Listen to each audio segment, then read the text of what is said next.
Saat aku tak lagi dibutuhkan. Assalamualaikum warahmatullahi wabarakatuh. Halo Bunda sahabat Ainun. Semoga Bunda semuanya dalam keadaan sehat dan selalu bahagia ya. Kali ini Ainun akan membawakan cerita tentang Naila yang ditinggalkan suaminya karena alasan-alasan yang menyakitkan dan pastinya bisa bikin nangis hingga gemes mendengarnya. Buat yang sudah like, komen dan subscribe semoga rezekinya dilancarkan ya. Hujan turun pelan sore itu. Langit berwarna abu-abu, seakan turut merasakan beban yang menyesaki dada Naila. Di balik jendela ruang tamu yang berembun, ia berdiri dengan muk kopi yang sudah dingin di genggamannya. Suaranya nyaris tak terdengar saat ia berbisik, lebih kepada dirinya sendiri. Rumah ini masih sama, tapi rasanya sudah tak lagi hangat. Rumah mungil 2 lantai itu dulunya adalah mimpi yang menjadi kenyataan. Setiap sudutnya dibangun dengan cinta. Dulu, dinding ini penuh tawa. Meja makan tak pernah kosong dari cerita dan canda. Dulu, pelukan Fahri setiap pulang kerja adalah obat paling manjur dari lelah seharian mengurus rumah dan 2 buah hati mereka, Zaki dan Aira. Tapi sekarang, Bun, ayah pulang. Suara Zaki memecah lamunan Naila. Bocah laki-laki berusia 8 tahun itu langsung berlari menuju pintu, diikuti oleh adiknya, Aira, yang baru 5 tahun. Namun, tak ada pelukan. Tak ada anggukan hangat.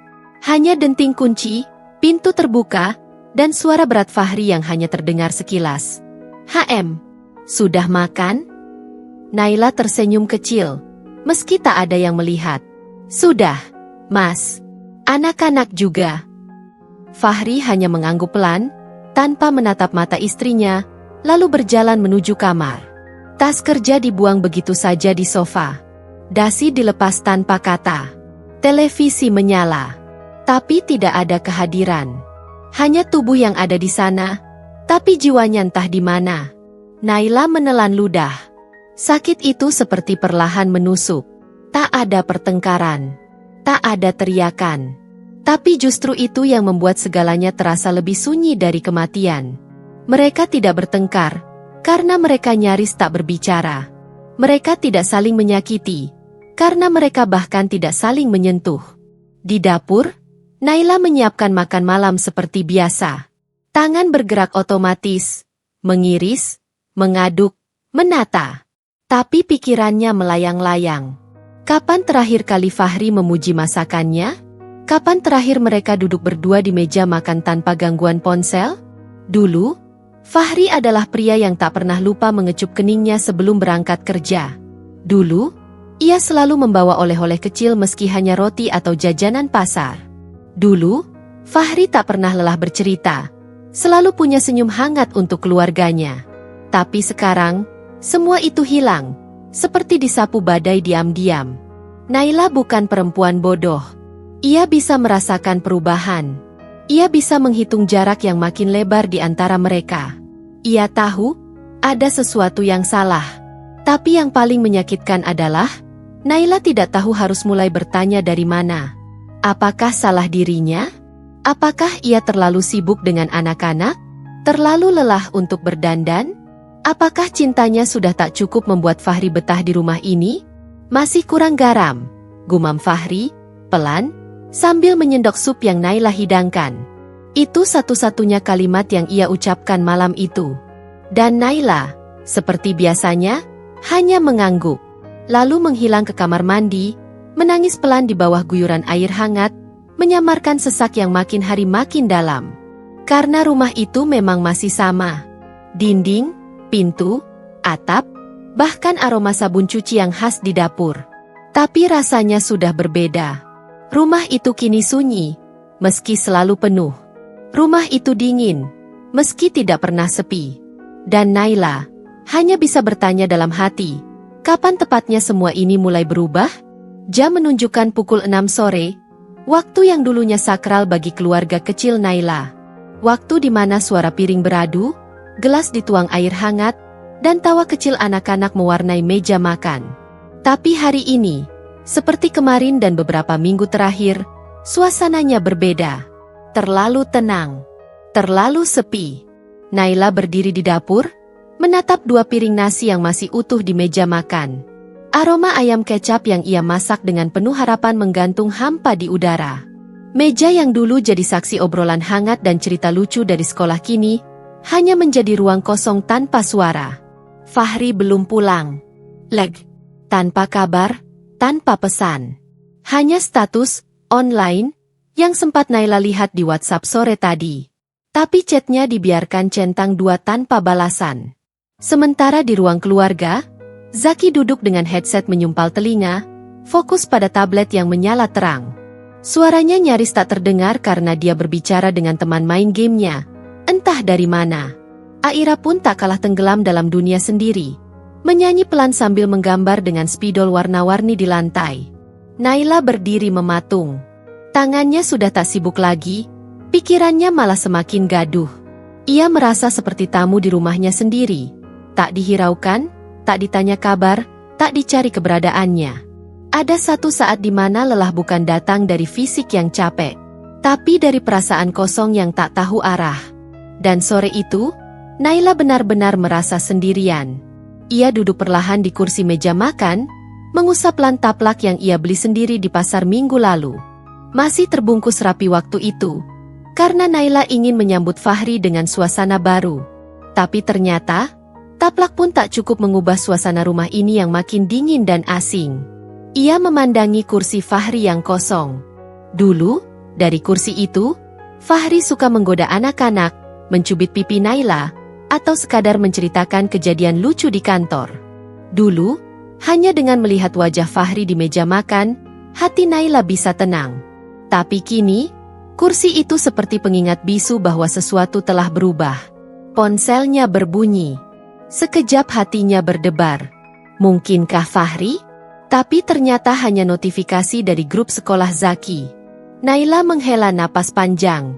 Ia menggigit bibir, mencoba menahan rasa yang tak bisa dijelaskan. Bukan marah, bukan sedih, tapi semacam kehampaan yang pelan-pelan menggerogoti jiwanya. Kadang Naila ingin bertanya langsung, menuntut jawaban. Tapi ia takut. Takut akan apa yang akan ia dengar. Takut mendengar kata-kata yang mungkin selama ini sudah terpendam di balik sikap dingin Fahri.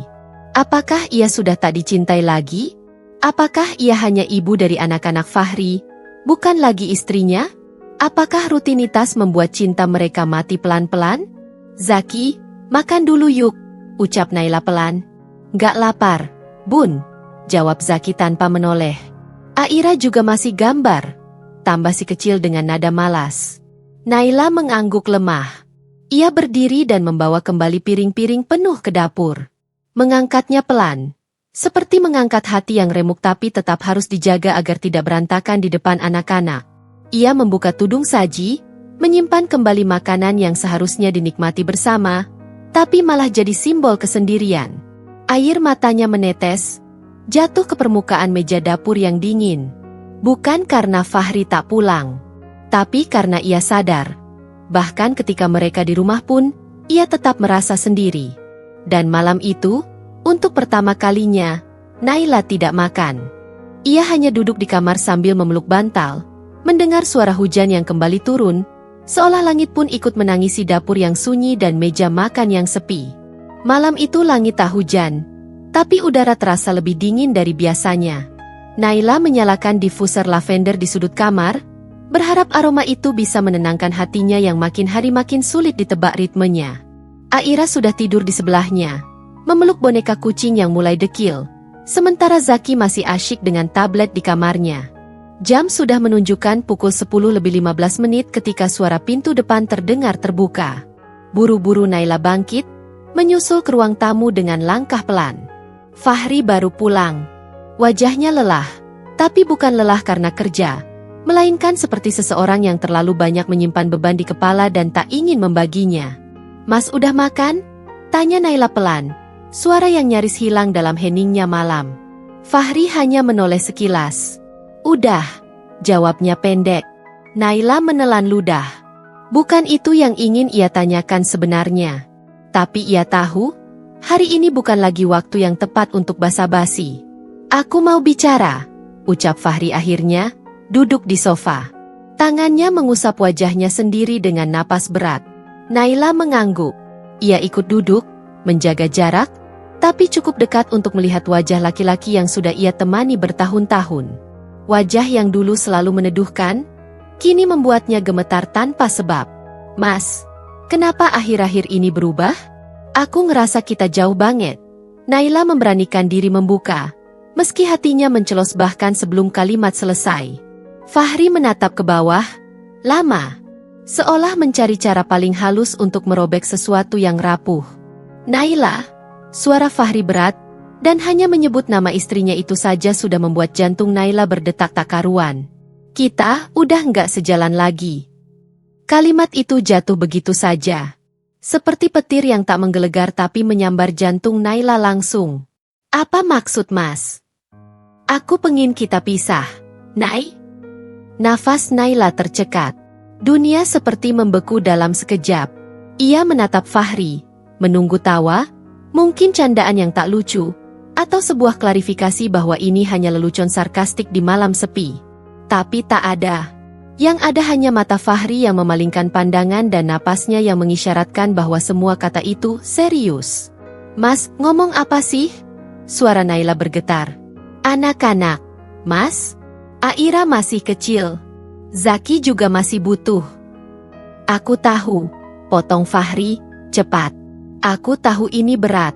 Tapi aku udah mikir lama. Kita hidup satu rumah. Tapi rasanya kayak orang asing. Aku juga capek, Nay. Kita udah nggak satu arah lagi. Aku nggak bisa terus pura-pura." "Aku nggak pernah pura-pura, Mas." Naila menatapnya tajam, meski air mata sudah mengalir pelan di pipinya. "Aku bangun pagi, masak, urus anak-anak, ngurus rumah, semua buat kita. Buat keluarga ini." "Aku tahu," jawab Fahri, pelan. "Tapi tetap aja, rasa itu udah nggak ada, Nay. Rasa itu udah nggak ada." Kata-kata itu seperti belati yang mengiris lambat. Bukan hanya karena artinya, tapi karena Fahri mengucapkannya tanpa ragu. Seolah cinta Naila selama ini tak cukup kuat untuk menahan rumah yang sedang runtuh. Naila tak bicara lagi. Ia hanya duduk, menggenggam jari-jarinya sendiri yang dingin. Ia mencoba tenang. Ia harus kuat, karena di kamar, anak-anaknya sedang tidur, dan dunia mereka belum boleh ikut runtuh malam ini. Setelah beberapa saat, Fahri berdiri dan masuk ke kamar tamu. Keputusan yang tak diucapkan secara eksplisit, tapi jelas. Malam ini, dia memilih untuk menjauh. Naila masih terduduk di sofa, tubuhnya gemetar dalam diam. Di tengah ruang yang dulu menjadi saksi pernikahan mereka yang penuh harapan, kini hanya tersisa perempuan yang merasa dunia runtuh tapi tetap harus terlihat utuh. Ia menghapus air matanya. "Bang," memastikan dapur sudah bersih, mainan anak-anak sudah dibereskan, dan diffuser di kamar masih menyala. Dan saat akhirnya ia berbaring di samping Aira yang tidur pulas, Naila membisikkan sesuatu yang hanya didengar oleh dirinya sendiri. "Aku nggak tahu bagaimana besok, tapi malam ini, aku akan tetap jadi ibu yang kuat." Pagi datang terlalu cepat. Matahari belum tinggi, tapi Naila sudah lebih dulu terjaga. Matanya bengkak, tapi tidak ada waktu untuk bersedih. Tidak ada ruang untuk mengeluh. Tidak ada tempat untuk meletakkan luka, kecuali disembunyikan rapi di balik senyum. Ia berdiri di depan cermin kamar mandi, menatap wajahnya sendiri. Wajah seorang istri yang baru saja dijatuhi vonis perceraian oleh lelaki yang pernah bersumpah akan mencintainya seumur hidup. Wajah seorang ibu yang tak boleh terlihat rapuh, bahkan ketika hatinya sudah remuk berkeping. "Bismillah," bisiknya pada diri sendiri, sebelum keluar kamar dengan langkah ringan yang dipaksakan. Aira masih terlelap. Zaki baru membuka mata, setengah sadar ketika Naila masuk ke kamarnya dengan senyum yang ia tata rapi seperti lapisan make-up. Ia mengelus kepala putranya pelan, lalu mengecup keningnya. "Bangun, Kak. Hari ini Mama buatin roti panggang keju kesukaan Kakak." Zaki hanya mengangguk kecil sambil mengusap matanya. Tidak tahu bahwa malam tadi, mamanya menangis sendirian di pojok ranjang, tanpa suara, agar mereka tetap bisa tidur nyenyak tanpa beban. Di dapur, suara penggorengan mulai terdengar. Aroma roti panggang dan mentega menguar, mengisi rumah yang hampa dengan sisa-sisa kehangatan yang berusaha Naila pertahankan sendirian. Sesekali, ia menatap ponsel. Tidak ada pesan dari Fahri. Tidak ada kabar. Tidak ada penjelasan lebih lanjut. Seakan kata, kita pisah, kemarin sudah cukup menjadi penutup. Setelah mengantar anak-anak ke sekolah, Naila menyempatkan diri datang ke pengajian ibu-ibu komplek. Ia duduk di sudut, membawa mushaf kecil dan tasbih yang sudah mulai usang. Tapi bahkan lantunan ayat suci yang biasanya menenangkan, hari itu hanya terdengar seperti gema yang tak mampu menyentuh hatinya yang luka. Bu Naila, udah lama nggak kelihatan. Sibuk ya? Tanya salah satu ibu sambil tersenyum. Alhamdulillah, lagi nyempetin datang. Kangen juga pengajiannya, jawab Naila dengan senyum hangat, padahal matanya menyimpan sembilu yang baru. Mukanya kelihatan segar banget. Bu, bahagia terus ya? Naila hanya mengangguk, menunduk sebentar, lalu tersenyum lagi, seperti orang yang tak pernah merasa hancur. Karena kadang dunia terlalu ramai untuk kesedihan, dan terlalu terburu-buru untuk peduli. Usai pengajian, ia pulang. Rumah itu masih sama, tapi sepi makin terasa. Ia masuk ke kamar, mengganti bajunya, lalu duduk di lantai kamar sambil memandangi foto pernikahannya yang masih tergantung di dinding. Waktu itu ia begitu muda, matanya bersinar penuh harapan, dan tangan Fahri menggenggam erat seolah takkan pernah melepaskan. Naila menyentuh bingkai foto itu pelan, lalu memejamkan mata. Ia tak tahu harus marah pada siapa. Dunia? Takdir? Atau dirinya sendiri? Apakah ia terlalu biasa? Terlalu membosankan? Atau mungkin, ia terlalu sibuk menjadi ibu, sampai lupa menjadi istri? Sore harinya, ia kembali menjemput anak-anak. Zaki bercerita tentang ulangan matematika. Aira bercerita tentang temannya yang menangis karena tak dapat bintang di buku gambar. Naila tersenyum, mendengarkan semuanya dengan penuh perhatian. Menanggapi dengan pelukan hangat dan kecupan ringan di dahi mereka. Tak satu pun dari mereka tahu bahwa senyum itu adalah benteng terakhir Naila. Bahwa pelukan itu adalah upaya mempertahankan sisa-sisa dirinya yang nyaris hancur. Malam datang lagi. Fahri tidak pulang. Dan Naila, berdiri di dapur, memandangi panci yang belum dicuci. Tubuhnya lelah. Hatinya jauh lebih lelah. Tapi ia tahu, esok pagi ia harus kembali bangun. Memasak, mencuci, mengantar, menyembunyikan. Karena hidup tak menunggu yang patah untuk sembuh. Dan luka, kadang hanya bisa dibungkus dengan senyum, agar tak mengalir menjadi air mata yang disaksikan anak-anak. Pagi itu langit begitu cerah. Tapi di hati Naila, mendung tak juga pergi. Ia seperti berjalan dalam hidup yang sudah tidak berpijak pada kenyataan yang ia kenal. Sejak malam saat Fahri berkata ingin pisah, hari-harinya tak lagi sama. Tapi Naila menolak untuk runtuh. Ia memilih tetap berjalan, meski dengan kaki yang pincang dan hati yang nyaris kosong. Hingga suatu siang yang tak Naila duga, angin kejujuran datang dengan caranya sendiri. Tanpa aba-aba, tanpa ampun. Ia sedang membereskan tumpukan baju Fahri yang jarang disentuh, niatnya hanya satu, menyortir mana yang bisa disumbangkan, karena batinnya tahu, lelaki itu takkan benar-benar kembali ke rumah ini. Saat menarik laci meja kerja Fahri di kamar tamu, Naila menemukan sebuah dompet kulit tua yang tertumpuk di bawah buku agenda. Di dalamnya, terselip beberapa lembar struk hotel. Beberapa dari minggu lalu, dan salah satunya, tanggal yang sangat ia ingat. Hari ulang tahun pernikahan mereka. Tangannya gemetar. Pandangannya kabur oleh air mata yang mulai menggenang. Tapi ia belum berhenti di situ. Di antara lipatan kertas dalam dompet, ada selembar foto.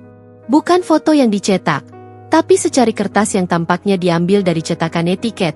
Ada gambar perempuan muda di sana, mengenakan dress hijau zaitun. Wajahnya tak asing bagi Naila. Ia pernah melihatnya di sosial media Fahri. Dulu sekali. Seorang rekan kerja, katanya. Nadira. Bibir Naila berbisik pelan. Nama yang dulu hanya terdengar sekali, tak pernah dibahas lagi, kini menggantung di udara seperti bau busuk yang tak bisa dihindari. Bukan sekadar teman. Bukan sekadar rekan kerja. Dia, yang mengisi kekosongan itu. Naila terduduk. Lantai kamar serasa menelan tubuhnya.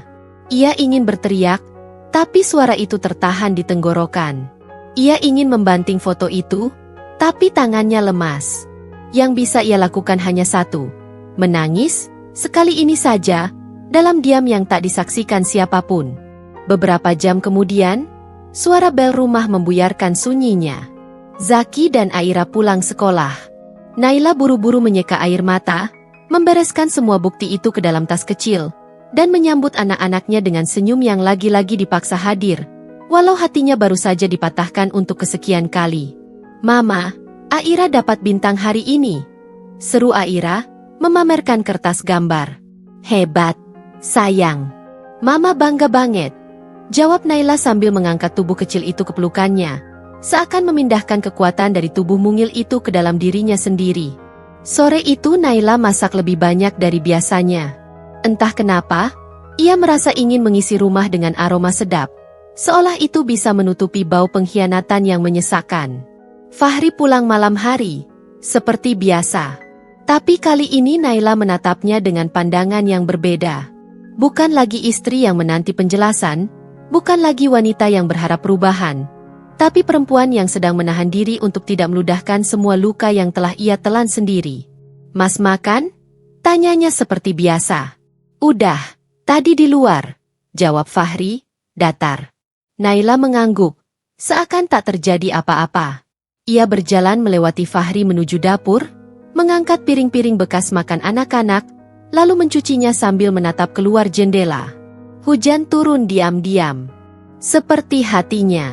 Malam itu, setelah anak-anak tidur, Naila kembali membuka foto Nadira yang ia simpan di tas kecil. Ia menatapnya lama, lalu merobek kertas itu perlahan. Bukan karena benci, tapi karena tahu ia tak punya hak untuk marah kepada perempuan itu.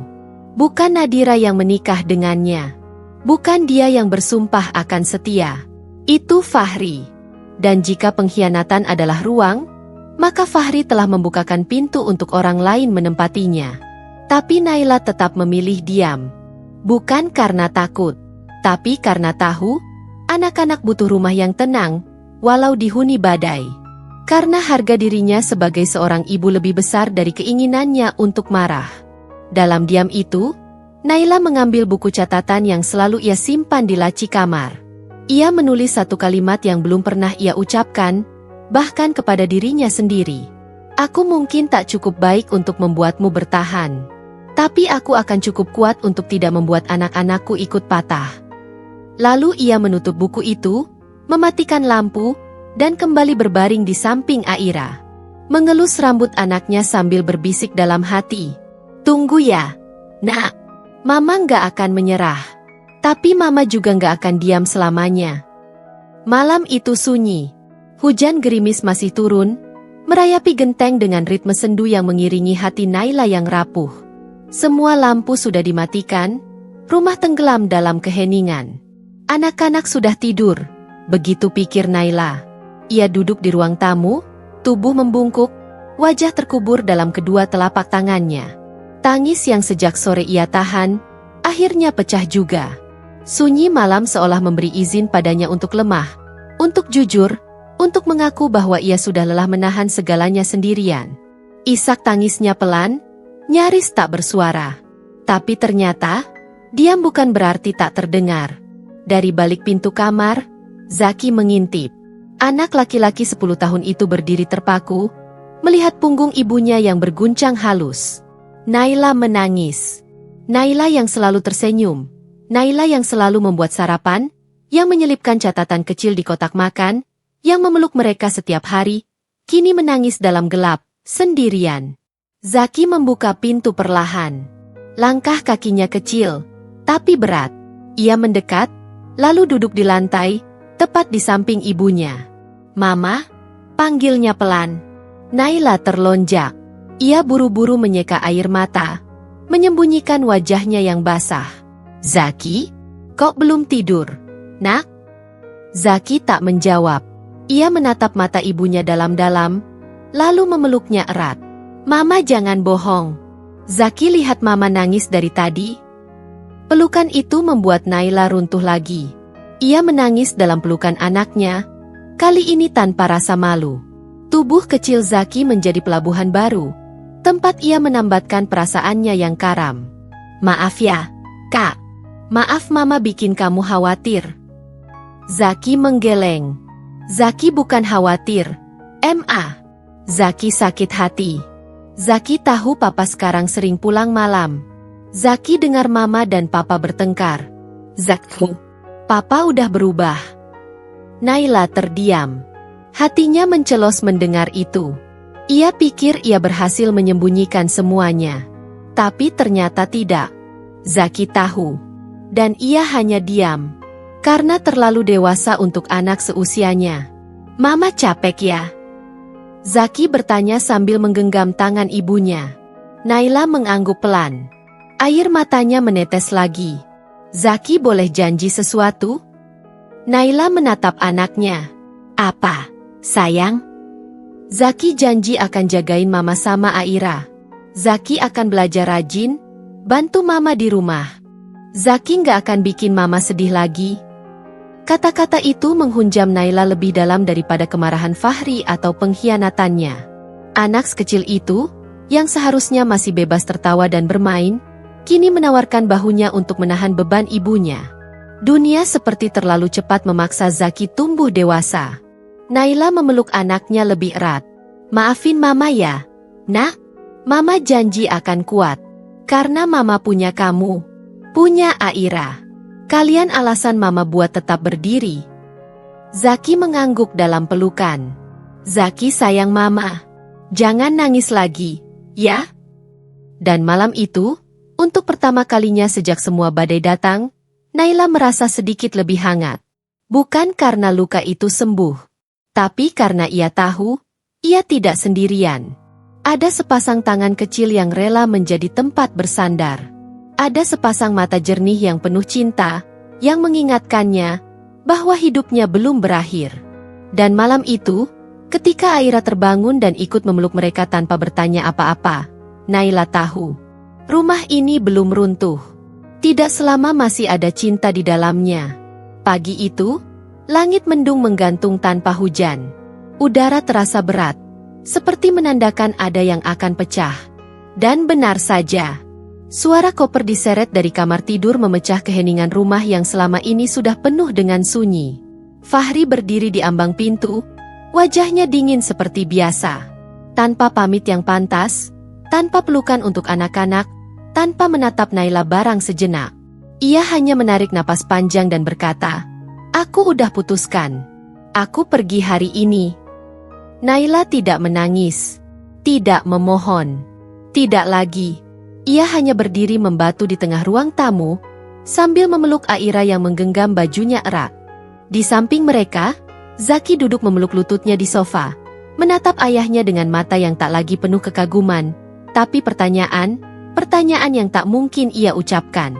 Dan saat pintu itu menutup pelan, dunia Naila benar-benar berubah. Tak ada lagi pertanyaan, apa kabar suamiku hari ini? Tak ada lagi bunyi kunci pintu yang ia tunggu saat malam tiba.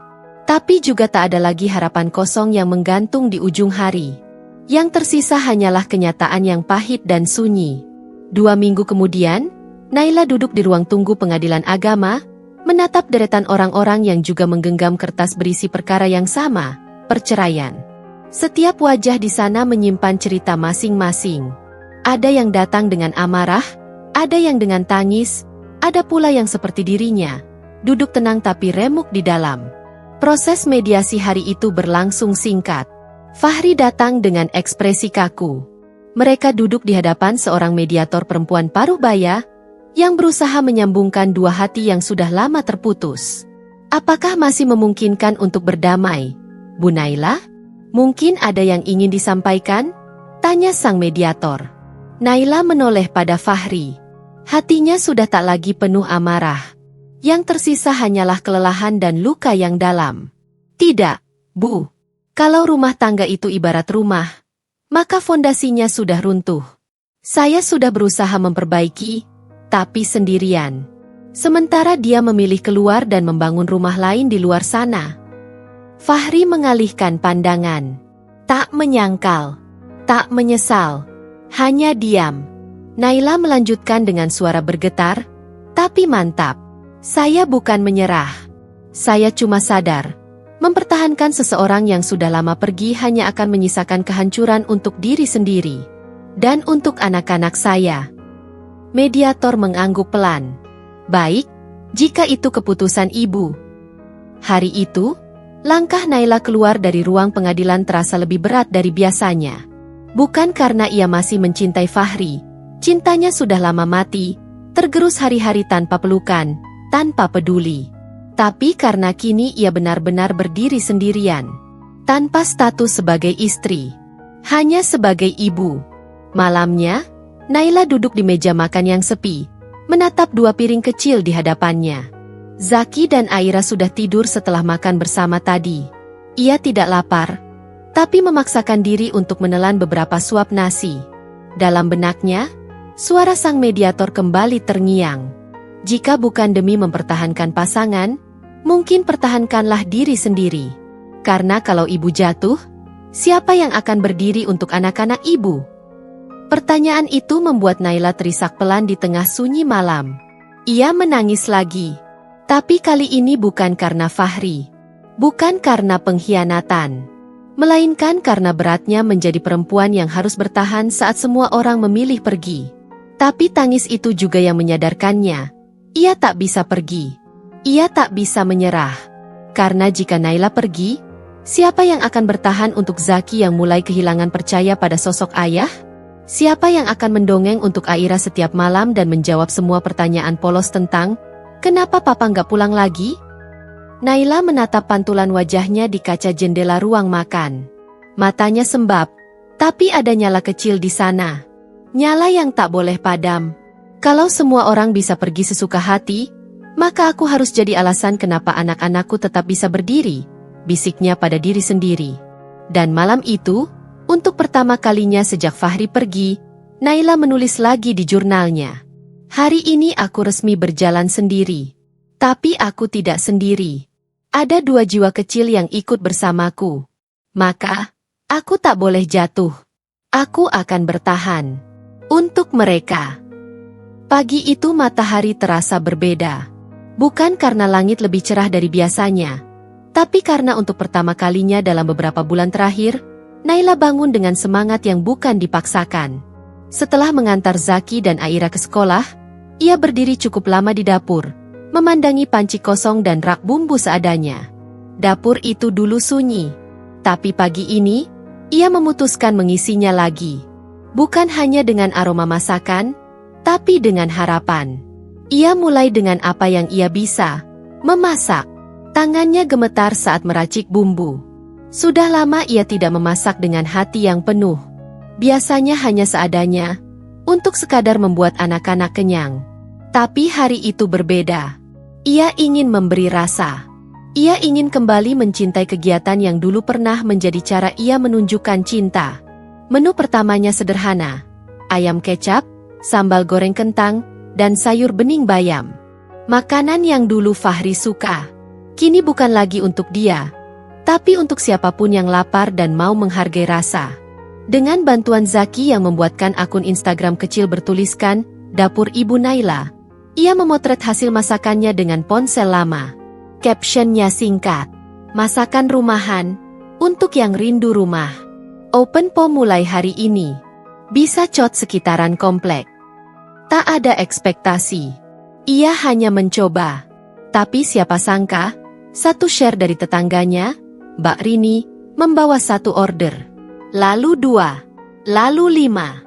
Dalam seminggu, Naila kehabisan stok ayam sebelum siang. Ia mulai bangun pukul 4 pagi, menyiapkan semuanya dari awal. Ia tak lagi punya waktu untuk menangisi masa lalu.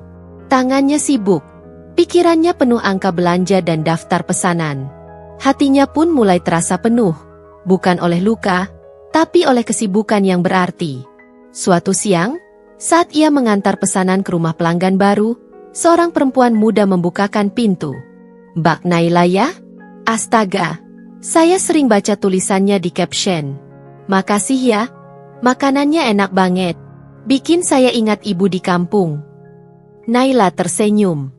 Bukan senyum basa-basi, Tapi senyum tulus, yang perlahan kembali ia temukan di wajahnya sendiri. Setiap kali ia melihat nasi yang tertata rapi dalam boks makanan, Naila tahu, itu bukan cuma makanan.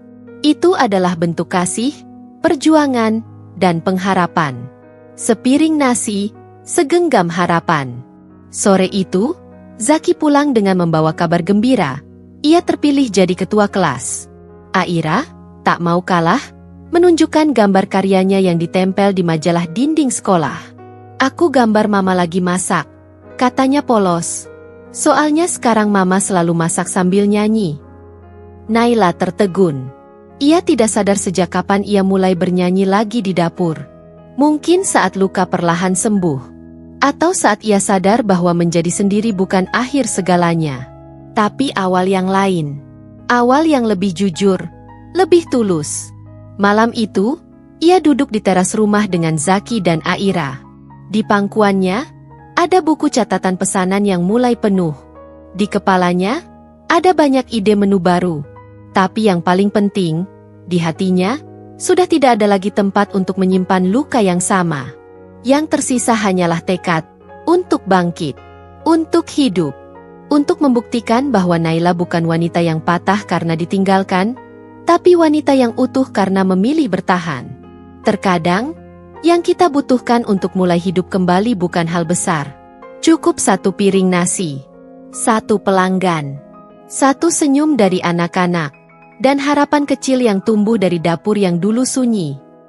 Dan begitulah, hari-hari yang dulu kelabu kini mulai berubah warna. Naila tak lagi menunggu seseorang di balik pintu. Karena sekarang, dialah yang mengetuk pintu hati banyak orang, lewat sepiring masakannya, dan segenggam harapan yang ia peluk erat. Senja belum sepenuhnya turun ketika tukang pos berhenti di depan pagar rumah Naila. Lelaki parubaya itu menunduk sopan sambil menyerahkan sebuah amplop coklat besar yang bagian depannya tertulis tegas, Pengadilan Agama Kota. Hanya satu lembar yang ditunggu, tapi isinya mengandung ribuan luka yang tak bisa diukur. Naila menerimanya dengan tangan gemetar. Matanya membaca alamat dan nama pengirim itu berulang kali, seolah berharap tulisan-tulisan itu keliru. Tapi tidak. Segalanya nyata. Ini bukan mimpi buruk yang bisa ia tinggalkan saat bangun tidur. Ia masuk rumah tanpa suara, menutup pintu perlahan agar Aira dan Zaki yang sedang belajar di kamar tidak curiga. Ia duduk sendiri di ruang tengah, membiarkan amplop itu tetap utuh di pangkuannya selama beberapa jam. Seperti seseorang yang tahu harus membuka luka, tapi tak sanggup menanggung perihnya lagi. Baru setelah anak-anak tidur, dengan langkah gontai, ia menuju kamar. Lampu kamar dibiarkan redup. Suasana sengaja dibuat tenang, padahal di dadanya badai sudah pecah. Dengan gerakan perlahan, Naila membuka segel itu. Suara sobekan kertas terdengar seperti ledakan kecil yang menandai akhir sebuah kisah. Surat cerai itu dicetak rapi. Tertulis tanggal resmi perceraian, nama lengkap dirinya dan Fahri, dan status baru, janda. Kata itu menghantam seperti palu. Padahal, bukankah ia sudah siap? Namun tetap saja, kenyataan selalu terasa lebih tajam dari bayangan. Apapun persiapan mentalnya selama ini, surat itu tetap seperti pisau yang mengoyak sisa-sisa harapan yang mungkin tanpa sadar masih tertinggal. Ia membaca surat itu sampai habis, lalu meletakkannya di atas meja. Dalam diam, Naila menatapnya lama. Pandangannya mengabur karena air mata yang tak bisa ditahan lebih lama. Jadi, ini akhir dari semua yang kuperjuangkan dulu, bisiknya lirih. Ia membayangkan kembali saat pertama kali mengenal Fahri, lelaki yang dulu menatapnya dengan binar kekaguman, yang pernah bersumpah akan melindungi dan mencintainya selamanya. Semua itu kini tinggal kenangan. Mereka yang dulu membangun rumah bersama, kini berdiri di dua sisi yang tak bisa lagi disatukan. Tangis itu akhirnya pecah.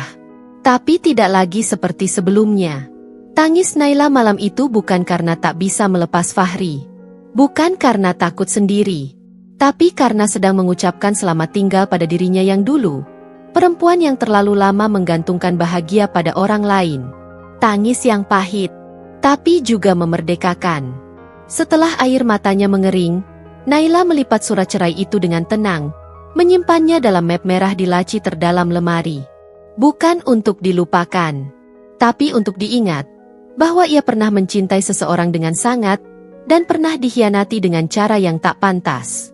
Dan ia memilih hidup, meski itu berarti sendiri. Pagi berikutnya, matahari masuk lewat jendela kamarnya, membelai wajahnya dengan lembut. Naila membuka matanya dan menghela napas panjang. Hari itu, untuk pertama kalinya sejak lama, ia merasa kosong tapi ringan. Tidak ada lagi status yang membebaninya. Tidak ada lagi pertanyaan, kenapa suami nggak pulang? Dari tetangga. Tidak ada lagi rasa bersalah saat menatap wajah anak-anak. Ia bangun, mencuci wajah, lalu berdiri di depan cermin.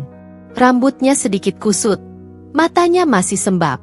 Tapi dari cermin itu, ia menatap sosok yang mulai kembali berdiri. Naila bukan lagi istri Fahri. Tapi dia tetap ibu dari 2 anak yang menantinya di meja makan. Ia tetap Naila yang kini dikenal orang-orang lewat masakannya. Naila yang bangkit dari reruntuhan. Dan ia tahu, ini bukan akhir. Ini baru awal yang sesungguhnya. Perpisahan bukan kematian. Terkadang, itu adalah kelahiran baru. Lahirnya versi kita yang lebih sadar, lebih kuat, dan lebih mencintai diri sendiri. Hari itu, ia kembali ke dapur. Dengan langkah pasti. Dengan nyanyian kecil yang tak lagi palsu. Dan dengan semangat yang baru. Karena kini, Naila tahu. Ia tidak kehilangan segalanya. Ia justru menemukan dirinya sendiri.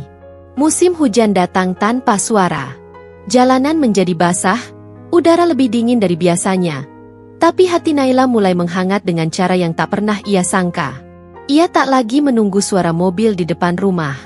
Tak lagi berharap ada pesan masuk dari Fahri. Tak lagi mengharapkan permintaan maaf yang tak akan pernah datang. Ia telah berdamai. Bukan dengan keadaan, tapi dengan dirinya sendiri.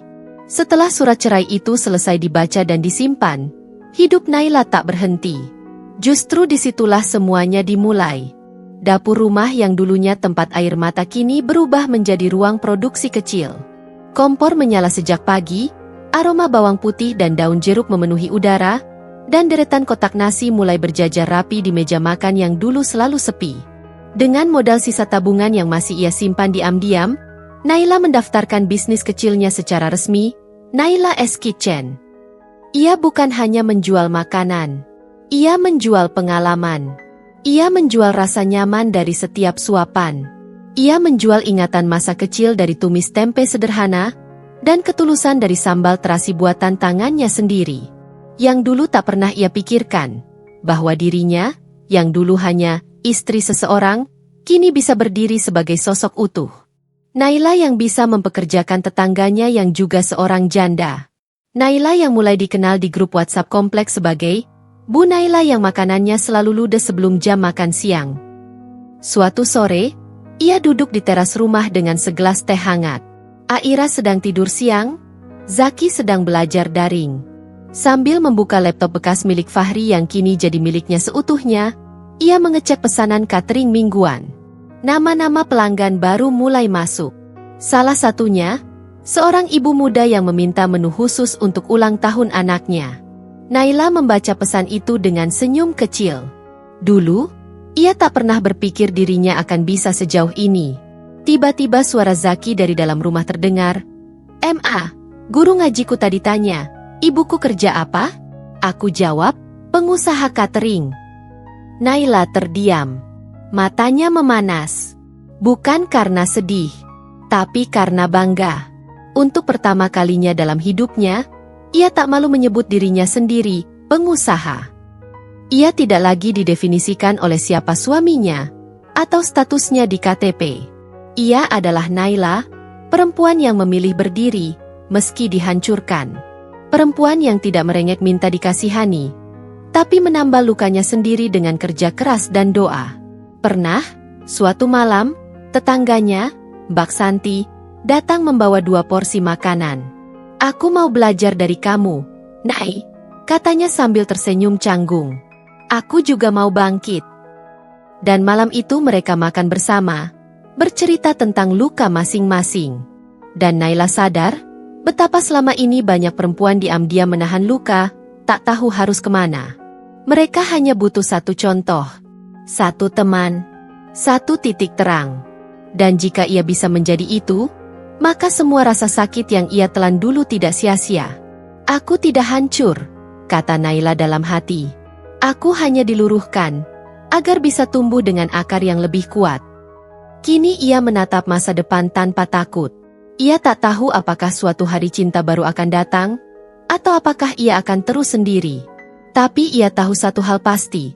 Ia tak akan pernah menjadi perempuan yang bergantung pada orang lain untuk merasa berharga. Ia telah menemukan dirinya yang paling jujur. Di tengah panci-panci panas, nasi yang dikepalkan dengan tangan sendiri, dan senyum pelanggan yang puas.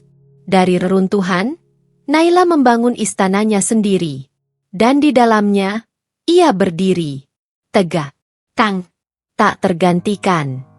Pagi itu, Naila berdiri di depan cermin, menatap dirinya sendiri dengan rasa yang sulit dijelaskan. Rambutnya terurai rapi.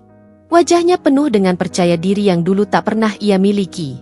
Pagi ini, ia tak hanya bangun untuk memasak dan mengurus anak-anak. Naila bangun dengan misi yang lebih besar. Ia akan menjadi pembicara di seminar UMKM lokal. Pekan lalu, undangan itu datang, dan meskipun awalnya ragu, Naila akhirnya memutuskan untuk menerima. Naila's Kitchen kini sudah mulai dikenal, dan banyak orang, terutama ibu-ibu rumah tangga, yang ingin mendengar kisahnya. Mereka ingin tahu bagaimana seorang ibu yang dulu hanya mengurus rumah tangga bisa bangkit membangun bisnis sendiri setelah segala kehancuran. Namun, jauh di luar sana, dunia yang dulu meninggalkan Naila dalam kesendirian kini berbalik. Fahri, mantan suaminya, kini berada di ujung jurang. Dia yang dulu tampak sempurna, kini tampak rapuh dan hancur. Bisnis yang dulu ia banggakan, yang seolah tak ada habisnya, kini runtuh setelah ditinggalkan banyak klien karena masalah keuangan yang tak kunjung selesai. Perempuan simpanannya yang dulu menggoda dan menggantikan Naila di hatinya, kini pergi begitu saja setelah mengetahui bahwa Fahri tidak lagi memiliki apa-apa untuk ditawarkan. Kepercayaan dirinya yang dulu membual kini hilang, seperti debu yang ditiup angin. Fahri menelepon Naila suatu malam. Suara beratnya terdengar asing, seolah kehilangan segala daya. "Naila, aku butuh bantuan," kata Fahri, suara gemetar. "Aku bangkrut, dan dia meninggalkanku." Naila diam sejenak. Entah mengapa, ia tidak merasa kasihan. Malah ada rasa lega yang datang bersamaan dengan kepergiannya. Segala kenangan tentang Fahri, yang dulu ia harapkan menjadi pelindung, kini terasa seperti beban yang terlepas. "Fahri, aku sudah lama tidak mengharap apapun darimu," jawab Naila pelan, "tapi pasti. Aku sudah lebih baik tanpa kamu." Dia menutup telepon itu tanpa ragu. Tidak ada rasa dendam, hanya kebebasan. Fahri adalah bagian dari masa lalu yang sudah selesai.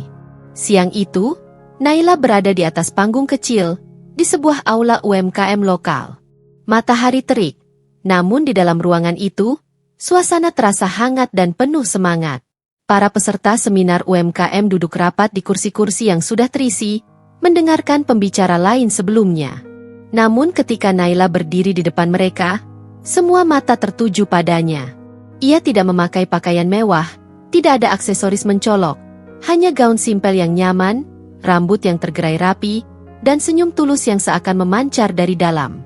Namun yang membuatnya berbeda adalah kekuatan di matanya. Kekuatan yang hanya bisa datang dari seorang perempuan yang sudah melewati banyak kesulitan, tapi tetap berdiri dengan kepala tegak. "Saya di sini bukan karena saya lebih pintar atau lebih sukses dari kalian." Naila mulai berbicara, suara lembut namun penuh keyakinan. "Saya di sini karena saya pernah berada di tempat yang mungkin banyak dari kita pernah rasakan. Saya pernah merasa hancur. Saya pernah merasa hilang. Tapi justru saat itu, saya menemukan jalan saya sendiri."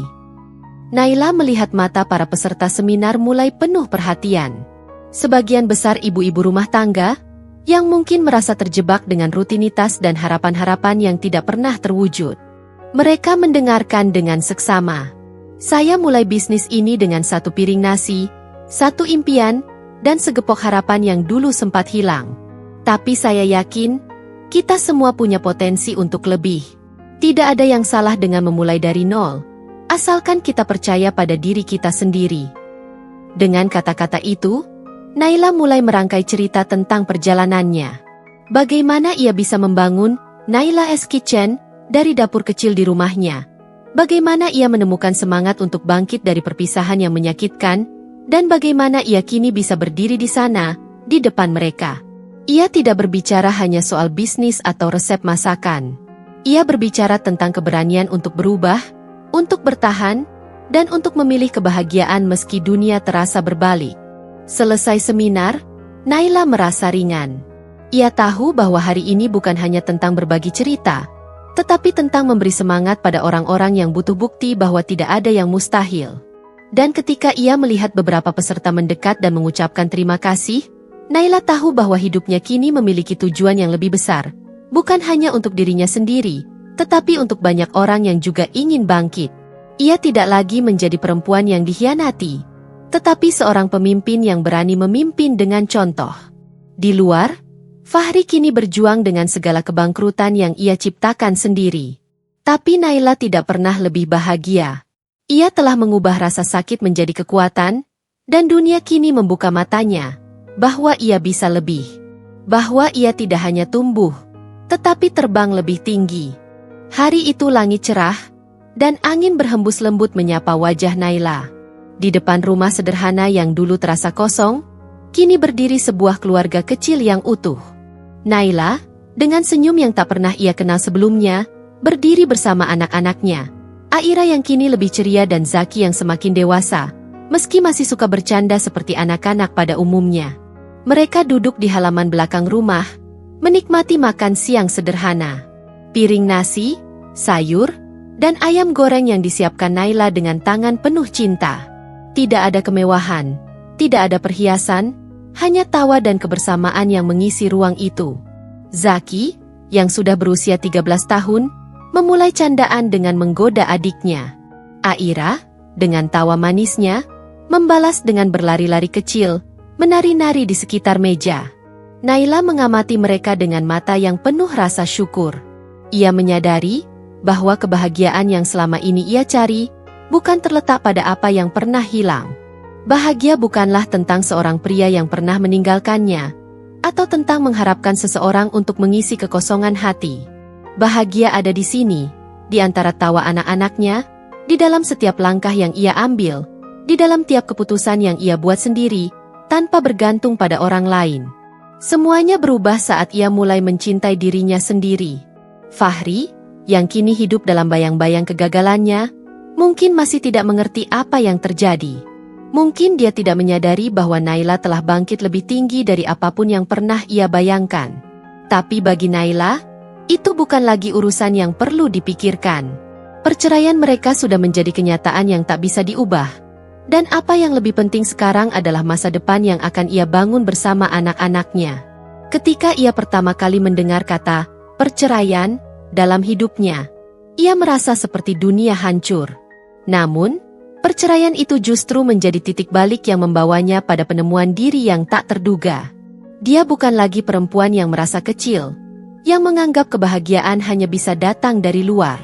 Naila kini mengerti bahwa kebahagiaan sejati datang dari dalam, dari mencintai diri sendiri, dari menghargai setiap perjuangan, dan dari menerima bahwa hidup bisa berubah kapan saja.